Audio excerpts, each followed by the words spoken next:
Bendiciones, mis amados hermanos y familia, hasta donde tú estés en el área metropolitana de Washington, en cualquier estado de la Unión Americana que te conectas con nosotros o en otro país, en los diferentes puntos cardinales en la tierra, Centroamérica, Sudamérica, África, Europa, hacia donde quiera que estés, que el Señor toque tu corazón y espero que sea de bendición este mensaje. Al finalizar estaremos ministrando la cena del Señor, estaremos juntos, unánimes, para recibir lo que Dios tiene para nosotros el día de hoy.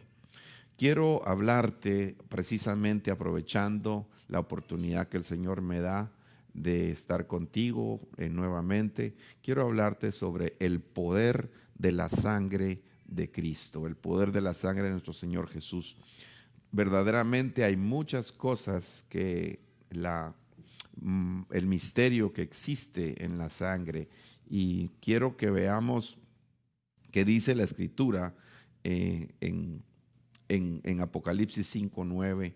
Dice Apocalipsis 5:9: cantaban un cántico nuevo diciendo, digno eres tú. Le estaban cantando al Cordero y le estaban diciendo, digno eres tú de tomar el libro, de abrir sus sellos, porque tú fuiste inmolado. Inmolado quiere decir molido, golpeado, desfigurado. Y con tu sangre compraste para Dios a la gente. Escucha esto ahora que hay problemas, de toda tribu, de toda lengua, de todo pueblo y toda nación. Vuelvo a repetir, con tu sangre compraste para Dios a gente de toda tribu, de toda lengua, de todo pueblo y de toda nación. Qué maravilloso lo que la palabra del Señor nos está diciendo y nos está confirmando, que según la ley casi todo es purificado con sangre y sin derramamiento de sangre no hay perdón. Nos compraron para perdonarnos, nos compraron para la alabanza y la gloria de su gracia, nos compraron para ponernos en libertad, nos compraron para conocerle, nos compraron con precio maravilloso de sangre, para que nadie se menosprecie, para que nadie tenga por bajo su estima, sino que al contrario sepamos que nosotros valemos la sangre preciosa del Señor Jesucristo. Dios ha sido bueno con nosotros. Yo estaba viendo, cuando estaba viendo estos textos de la sangre del Cordero y cómo fuimos comprados, tenemos que entender que para tú comprar algo, tú tienes que dar algo a cambio.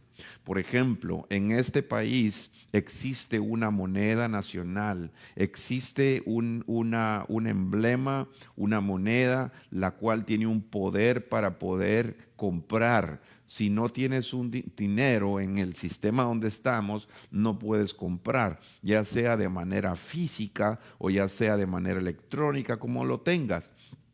Pero la moneda tiene un poder para poder adquirir, y las monedas, conforme hay crisis económicas, pueden llegar a devaluarse, pueden llegar a perder su poder adquisitivo, fluctúan, las economías fluctúan. La sangre del Cordero es maravillosa y gloriosa y tiene vigencia hasta el día de hoy. El poder de la sangre del Señor es impresionante. El Dios que nosotros tenemos es el Dios todopoderoso, y cuando nosotros hablamos del Dios todopoderoso, Él mismo dice a sí mismo: aquí yo soy el Señor, yo soy Jehová, habrá algo imposible para mí, y nada es imposible para el Dios que nosotros tenemos. Cuando nosotros hablamos de fe y queremos agradarle a Dios, siempre me recuerdo de algo que tenemos aquí en nuestra casa.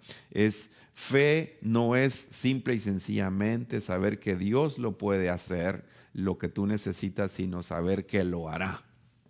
Pues lo vuelvo a repetir, fe no es simple y sencillamente saber que Dios lo puede hacer. Fe es saber que Él lo hará. porque cuando Dios dijo que iba a empezar una obra en nosotros, Él la empezó y dice su palabra que Él la terminará. Él no descansará hasta hacerla perfecta. Bendito sea el nombre poderoso del Señor. Sin embargo, para que esa sangre pudiera tener una efectividad, dice la Escritura que el Verbo se hizo carne, el Señor habitó entre nosotros, tabernaculizó, hizo una morada con nosotros, caminó por esta tierra y tenía esa sangre, estaba concentrada en este preciso momento, hace 2000 años, en el cuerpo de nuestro Señor Jesucristo. Y por eso Él hablaba y Él decía: el que no coma de mi cuerpo y no beba de mi sangre no tiene parte conmigo. Él estaba profetizando algo que iba a suceder.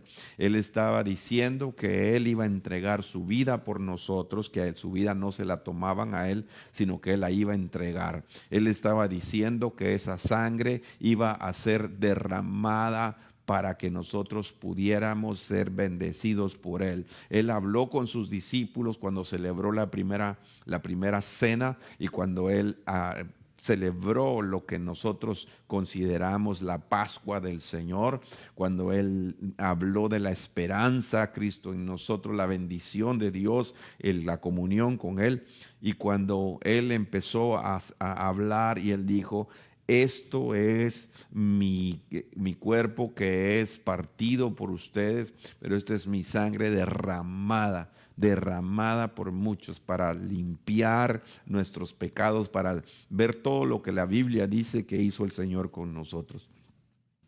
Y definitivamente que la palabra nos enseña que hubo un derramamiento de su sangre.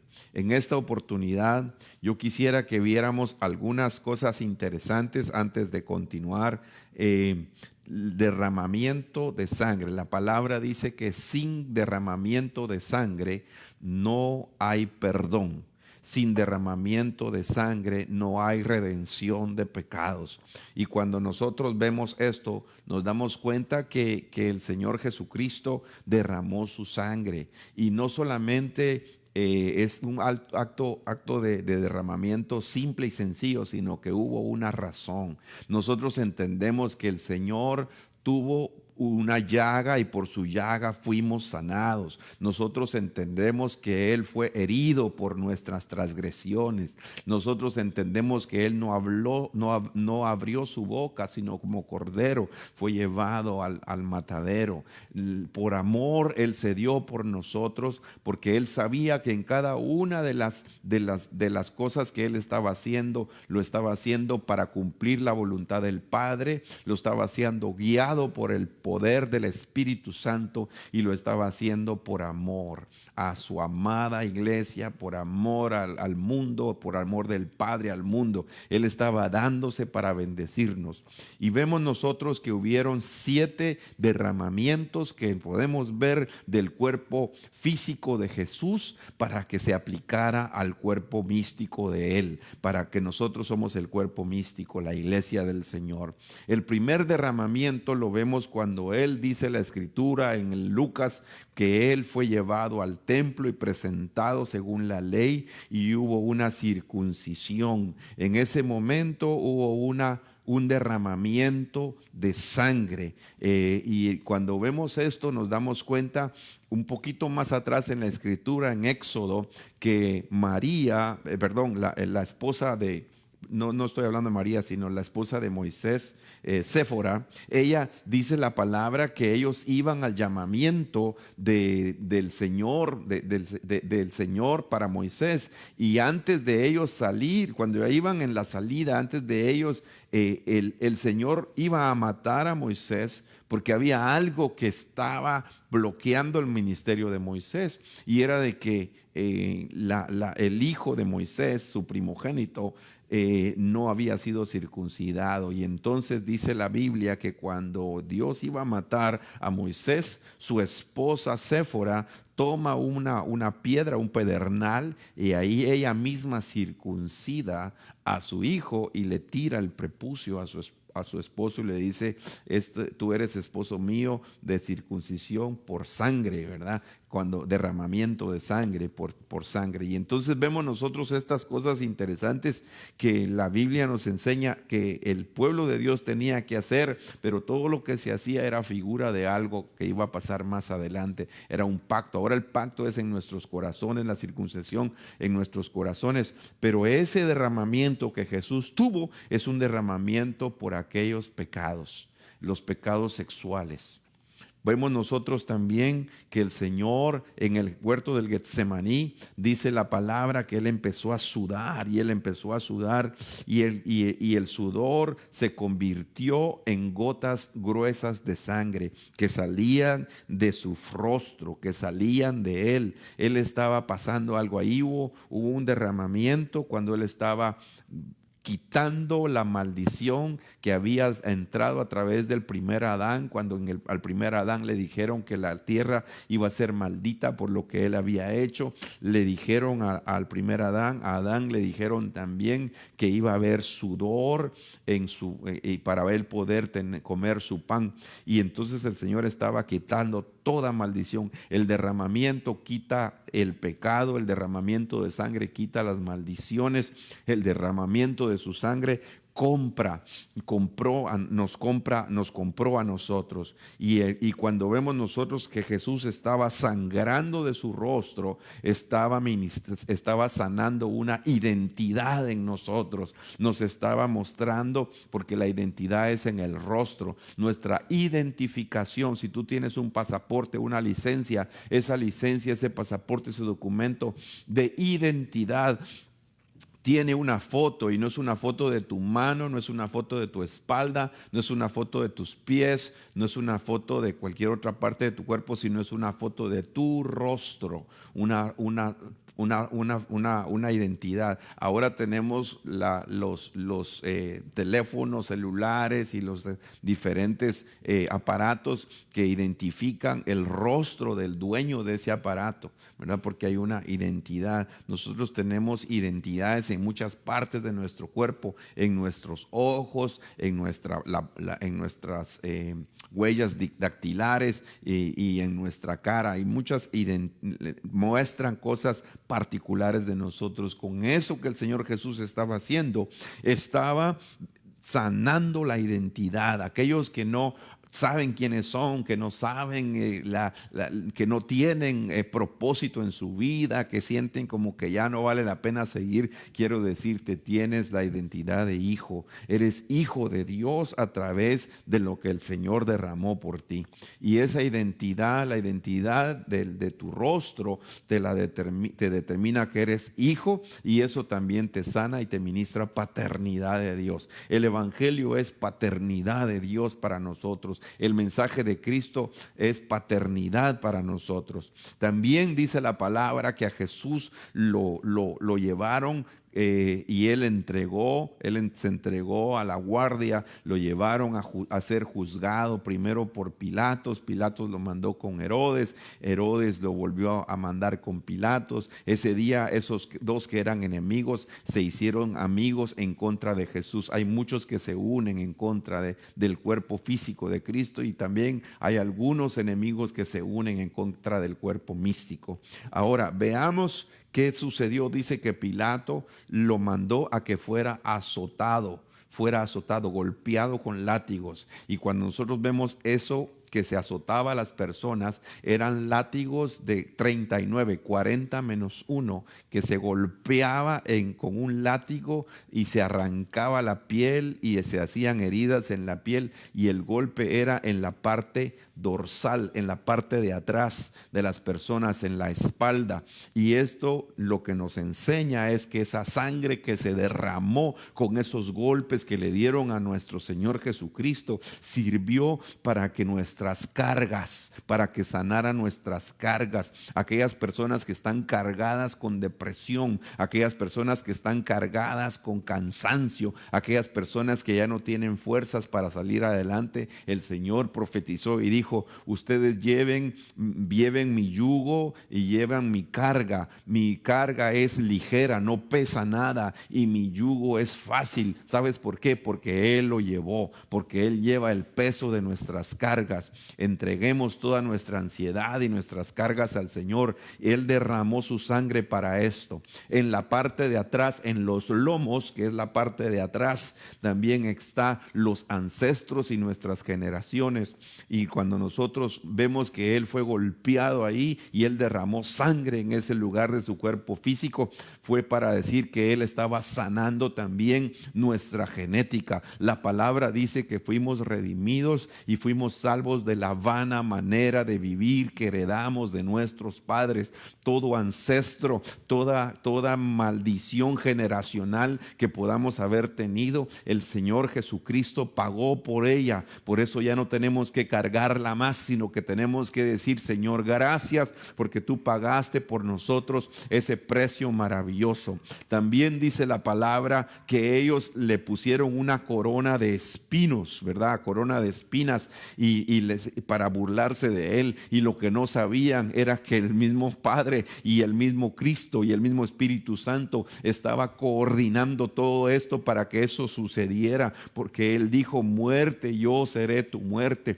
¿Dónde está, oh muerte, tu aguijón? Y vemos nosotros que cuando a Él se lo pusieron, ellos lo hicieron para burlarse y reírse de Él, pero lo que no sabían es que el Señor estaba permitiendo que se derramara sangre para que Él nos redimiera nuestra mente. Nuestra manera de pensar iba a cambiar por ese derramamiento que Él tuvo. Íbamos a ser injertados, íbamos a tener un receptor maravilloso que nosotros tenemos en nuestra mente, que se llama la mente de Cristo, que nos sirve para recibir. Cuando el Señor dice en el libro de Isaías, ustedes, mis caminos no son vuestros caminos y mis pensamientos no son vuestros pensamientos, podemos entender que Dios piensa mucho mejor que nosotros, pero podemos alinearnos a los pensamientos de Dios cuando nosotros caminamos y tenemos la mente de Cristo, porque así dice la palabra, que tenemos su mente, la mente de Cristo, para que los pensamientos que vienen de allá del cielo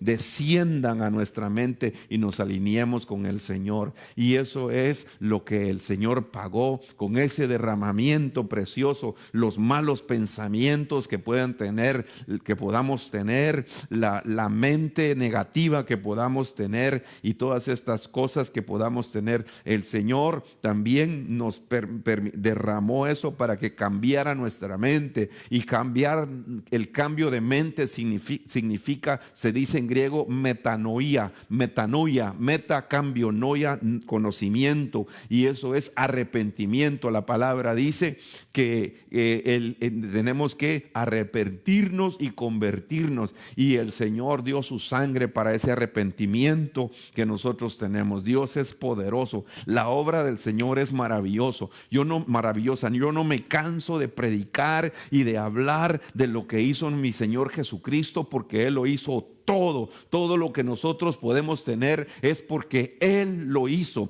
es porque Él nos da la fuerza, es porque a Él le place que nosotros seamos siervos usados por Él, que nosotros alcancemos las victorias, porque Él alcanzó la victoria por nosotros. Todo lo que tenemos se lo debemos a Él, y no nos cansaremos de decir que la iglesia es cristocéntrica. No nos cansaremos de predicar que Él es el alfa y la omega, Él es el alef y el tav, Él es el principio y el fin. Él es el que merece toda la gloria hoy y siempre y por los siglos de los siglos. Le serviremos a Él porque Él es nuestro todo. Él es el que merece la preeminencia, la prioridad. Todo lo que Él es, por Él las cosas subsisten, dice el libro de Colosenses. Dios es fiel. También nuestro Señor Jesús derramó sangre cuando Él fue horadado, cuando Él fue crucificado. Dice que le hirieron sus manos,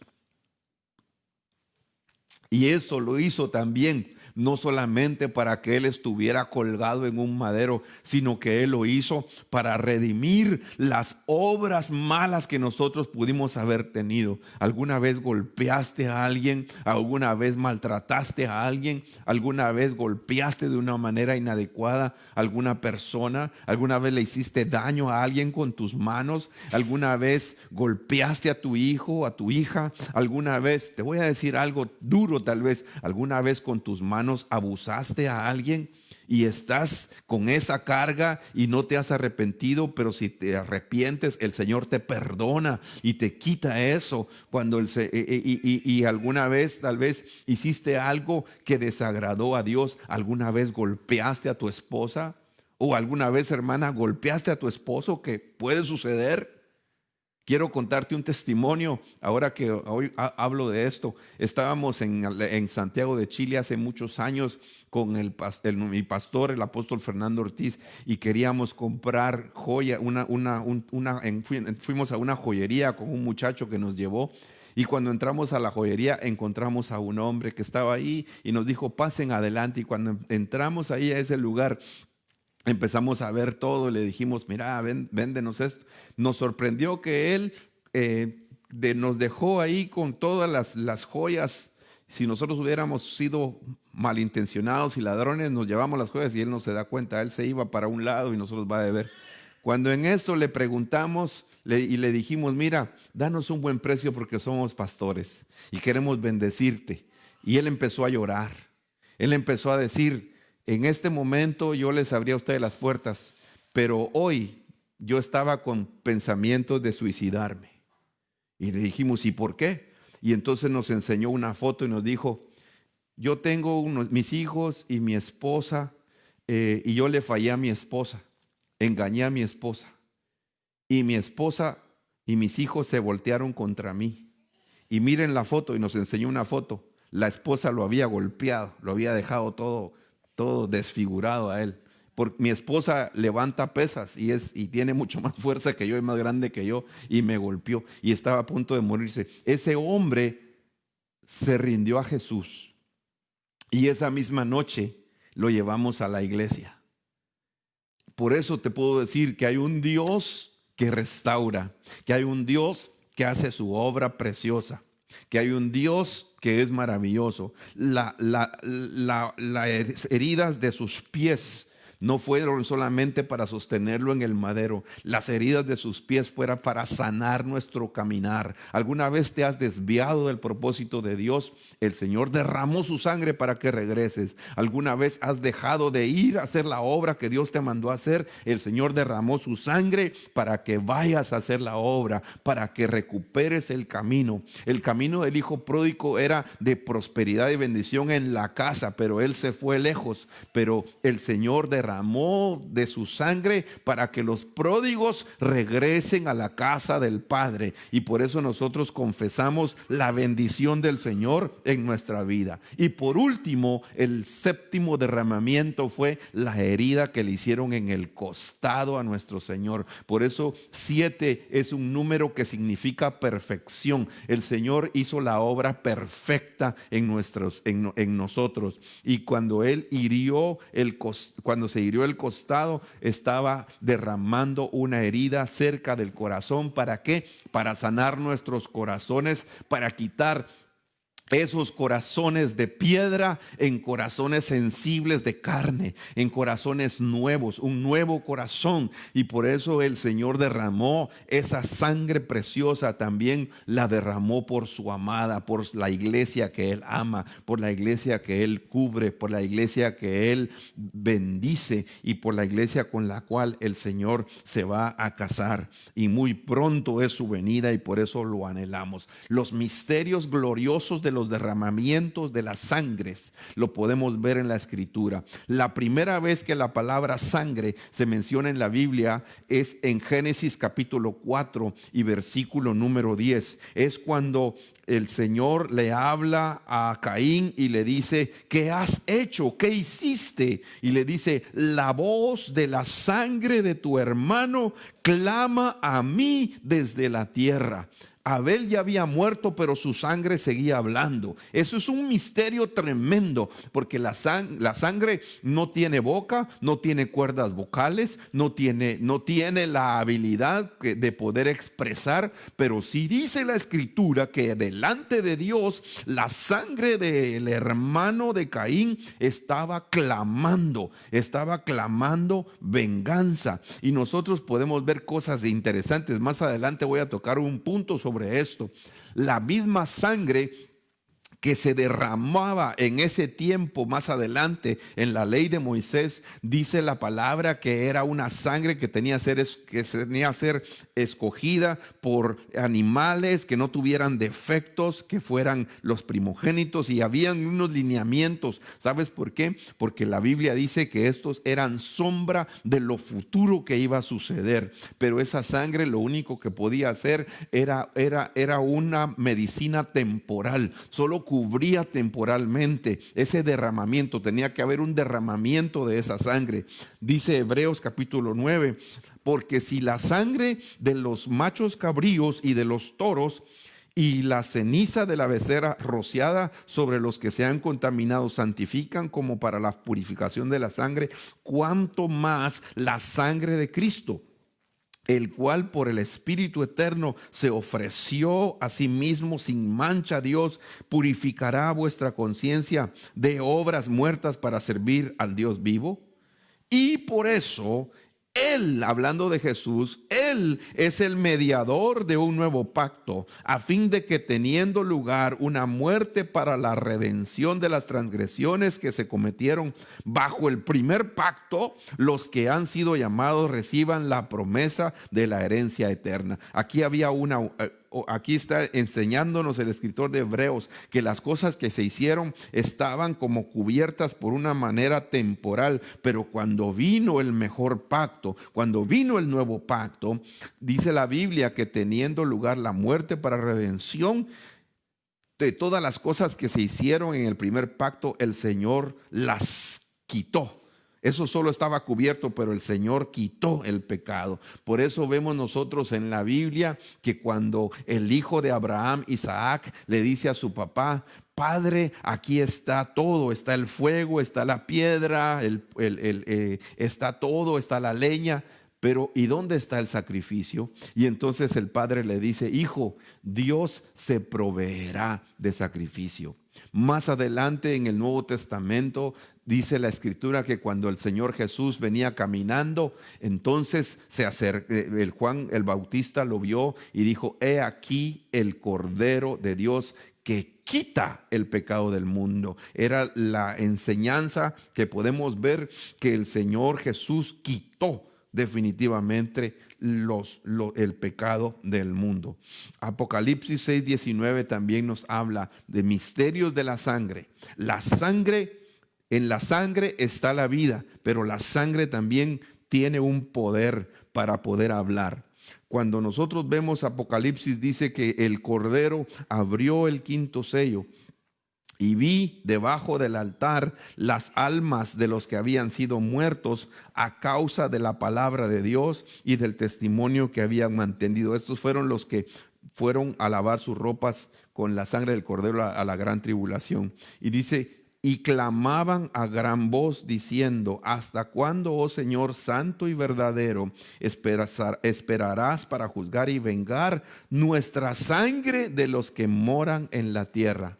Sangre clamando venganza. Nosotros podemos ver también que cuando Jesús estuvo en su ministerio terrenal, hace unos domingos, te estuve predicando sobre la mujer con el flujo de sangre. Y ese era un derramamiento crónico que tenía esta mujer, que estaba lentamente muriendo. Estaba herida en su cuerpo. Tenía una enfermedad. Había una mujer, dice la Biblia, que había tenido un flujo, un derramamiento lento de sangre por 12 años. El número 12 es un número que significa gobierno.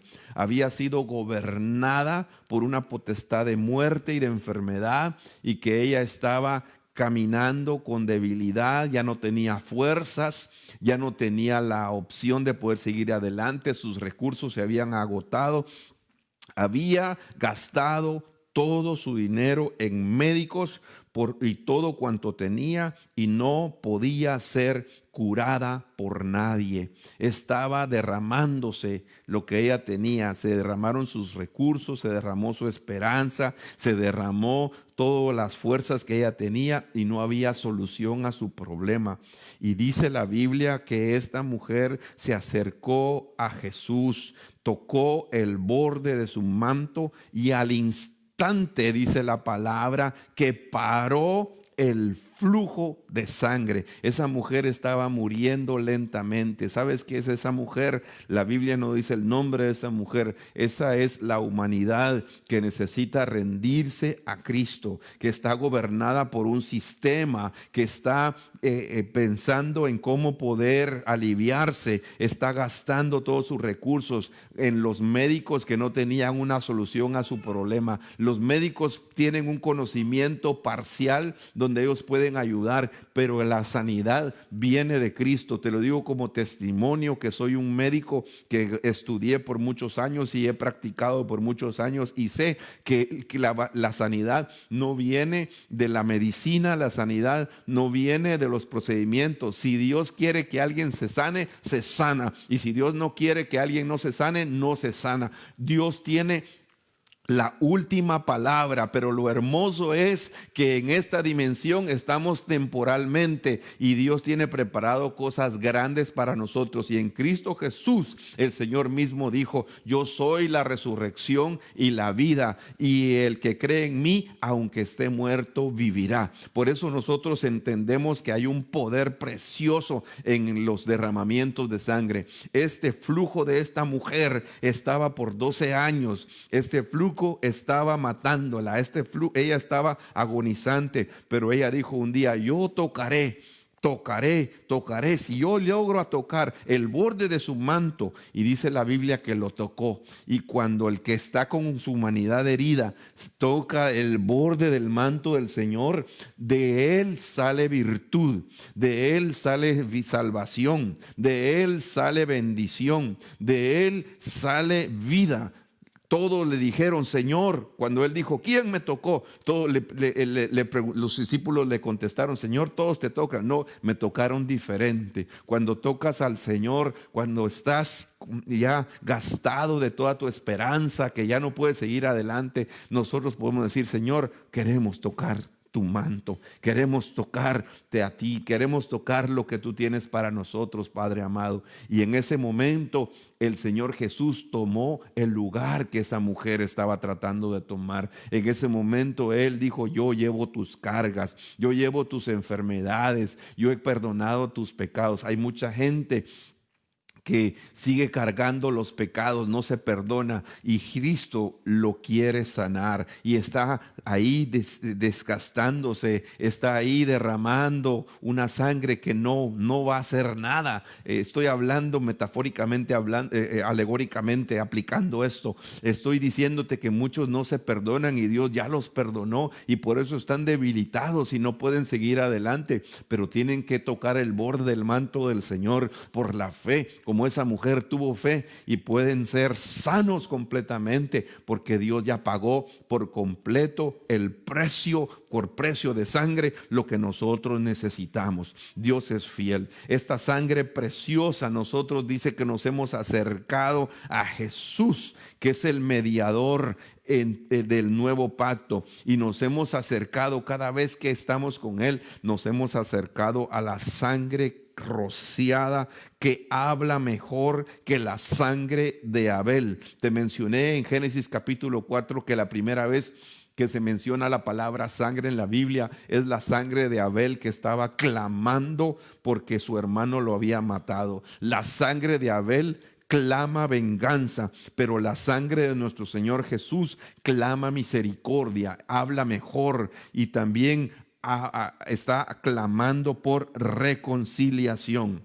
nosotros tenemos la bendición preciosa de conocer estos misterios de la Escritura. El libro de Colosenses capítulo 1 y versículo 19 en adelante, en todo ese capítulo 1 es un capítulo que habla de la preeminencia de nuestro Señor Jesucristo, el primogénito de toda la creación. Dice la palabra que por Él las cosas fueron hechas, por Él y para Él, y por Él las cosas subsisten y se sostienen. Él es el que sostiene nuestra vida, Él es el que sostiene nuestra casa, Él es el que sostiene nuestro ministerio, Él es el que sostiene nuestro futuro, Él es el que sostiene nuestros planes gloriosos que tenemos para Él. En Él estamos basados y en Él estamos esperando. El mismo libro de Colosenses nos dice, porque agradó al Padre, dice, porque al Padre le agradó que el Señor Jesús y en el Señor Jesucristo estuviera habitada toda la plenitud. Toda la plenitud. Por eso Juan dice que de su plenitud nosotros recibimos todo, y esto es gracia sobre gracia, cuando habla de que Él descendió, que el Verbo se hizo carne, que Él habitó.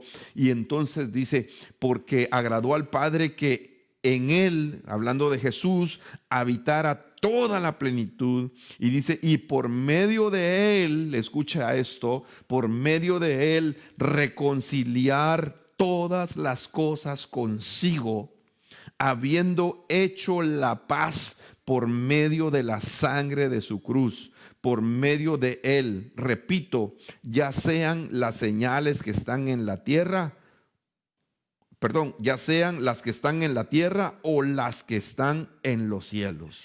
Qué bello y qué maravilloso lo que la Biblia está diciendo acá, que con su sangre Él reconcilió todas las cosas. Con su sangre Él reconcilió. Ahora en este país y en el mundo entero hay una necesidad donde las personas dicen, un movimiento donde está diciendo no más a la injusticia. Se está buscando la justicia.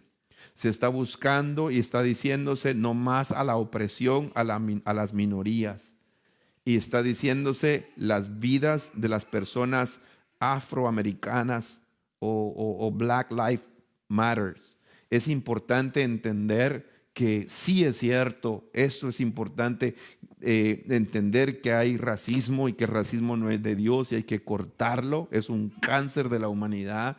Y sobre todo es un cáncer en el corazón de las personas. Pero quiero decirles que la verdadera reconciliación no va a venir de un cambio de política. La verdadera reconciliación no va a venir de un cambio de dirección en los gobiernos terrenales, porque el corazón del hombre está corrompido, está putrefacto, está lleno de la maldad, de la iniquidad, está lleno de la raíz de todos los males, que es el amor al dinero. Por eso ha habido esclavitud por amor al dinero, explotar a otros para poder aprovecharse de ellos y tener mayores bienes. Y todo esto lo vemos a través de la historia. Pero el Señor Jesucristo dio el sacrificio precioso y pagó el precio de su sangre haciendo cosas hermosas. Y dice la Biblia que por medio de Él se reconciliaron todas las cosas consigo, habiendo hecho la paz por medio de la sangre de su cruz. Y la sangre preciosa nos dio la paz. Ahora las personas están clamando justicia y viendo qué se puede hacer, pero nosotros podemos ver, hermanos amados, que la Biblia dice que nosotros debemos de buscar el reino de Dios y su justicia, y todas las cosas vendrán por añadidura. ¿Cuál es la justicia? Es Cristo Jesús. Cristo Jesús es la justicia de Dios, lo que Él hizo, el sacrificio que Él hizo, todas las obras que Él hizo. Cuando Jesús se presenta con sus discípulos de nuevo, ya con el cuerpo exaltado, después de haber descendido a la tumba y 3 días y después de haber llevado cautiva la cautividad, lo primero que le dice a sus discípulos es: paz a vosotros. Les da una paz. ¿Por qué? Porque con su sangre Él los estaba cumplido, el consumado es, porque Él había hecho las cosas, la obra y la delegación que el Padre le dio. Todas las instrucciones que el Padre le dio a nuestro Señor Jesucristo, Jesucristo las cumplió. Alabado sea su nombre por los siglos de los siglos. Yo me gozo tanto de ver la obra redentora y maravillosa que Dios ha hecho en nosotros. Pero quiero dejarte por último estas palabras importantísimas. El día de hoy nosotros vamos a celebrar la cena del Señor, pero nosotros tenemos que entender que tenemos que hacerlo de la mejor manera. Y la mejor manera es hacerlo unidos, hacerlo en luz. El mensaje del Evangelio, dice el apóstol Juan, cuando él habla y dice, en cuanto a todo lo del verbo, lo que nuestros ojos vieron, lo que nuestros oídos han oído, lo que nuestras manos palparon, concerniente al verbo de vida, eso nosotros les damos a ustedes. Y dice la palabra, es el mensaje que hemos oído de Él, hablando de Jesús, que les anunciamos. Dios es luz y en Él no hay tiniebla alguna. Y entonces está hablando la Escritura. Si decimos que tenemos comunión con Él, pero andamos en tinieblas, mentimos y no practicamos la verdad. Mas si andamos en luz, como Él está en la luz, que dice, tenemos comunión los unos con los otros. Y la sangre de Jesús, su Hijo, nos limpia de todo pecado. No es suficiente. No es suficiente el creer nada más en el acto que vamos a hacer. Necesitamos estar en comunión. Y comunión significa paz. Y comunión significa aceptar a alguien, independientemente de su raza, independientemente de su nacionalidad, independientemente de muchas cosas. Tenemos que entender que en Cristo somos uno. Vamos el día de hoy a darle gracias al Señor y presentamos hoy, si puedes estar con tu familia en este momento, para presentar delante del Señor estos elementos. Padre, presentamos este pan, este vino, Señor, presentamos delante de ti, sabiendo que lo que la humanidad necesita es entender que hay un plan mucho más grande que el plan terrenal, que hay algo mucho más maravilloso, Señor, que es las cosas eternas a las cosas temporales. Ayúdanos a tener comunión los unos con los otros. Porque si no tenemos comunión, no estamos en luz, estamos en tinieblas. Y si decimos que tenemos comunión con Él, pero andamos en tinieblas, mentimos y no practicamos la verdad. Pero la misma palabra dice que el que está en luz, como Él está en luz, tiene comunión con sus hermanos. Y la sangre de Jesús, su Hijo, nos limpia. ¿Cuántos anhelan que la sangre nos limpie? Necesitamos comunión para ello. Hoy vamos a levantar ahí en tu casa con tu familia. Dile, Señor, gracias. Como un día tú levantaste ese pan, hoy levantamos y te damos gracias, Señor, por esa obra que hiciste por nosotros en esa cruz, por lo que estás obrando en cada uno de nosotros. Tú dijiste, después de haber cenado, tomaste el pan y lo partiste y dijiste: comed de este pan, que por ustedes es partido. Él se partió para que fuéramos uno. Y hoy lo comemos, sabiendo que este es tu cuerpo, Señor amado. Gracias, Padre.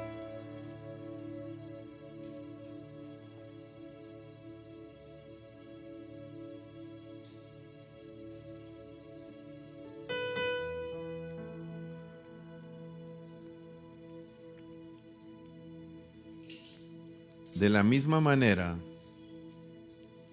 alzó la copa y hoy la alzamos, Señor, sabiendo que lo que tú hiciste, que derramaste, Señor, tu sangre preciosa,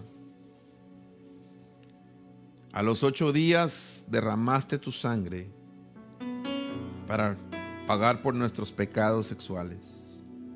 En el huerto del Getsemaní derramaste tu sangre de tu rostro y de tu frente para sanar nuestra identidad, sellarnos como tus hijos, la paternidad de nuestro Dios.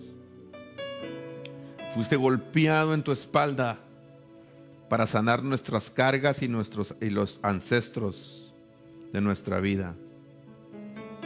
También, Señor, te pusieron una corona de espinas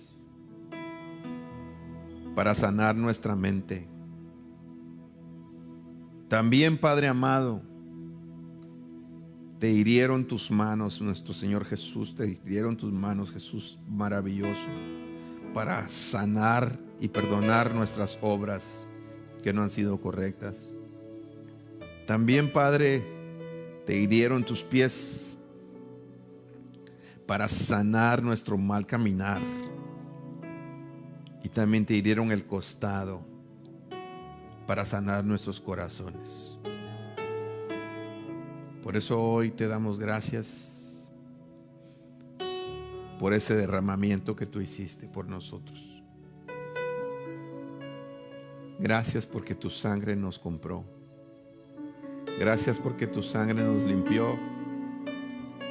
Gracias porque tu sangre nos ministra vida y regeneración. Hoy lo tomamos, Señor, en el nombre poderoso de Jesús.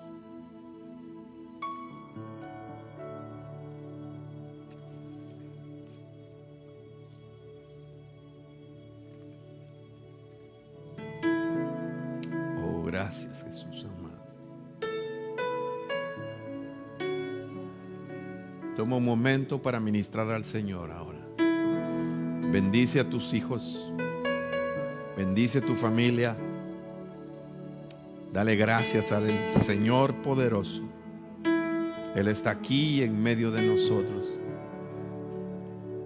Recibe, Padre amado, en el nombre poderoso de Jesús. Gracias, Señor. Gracias, Jesús.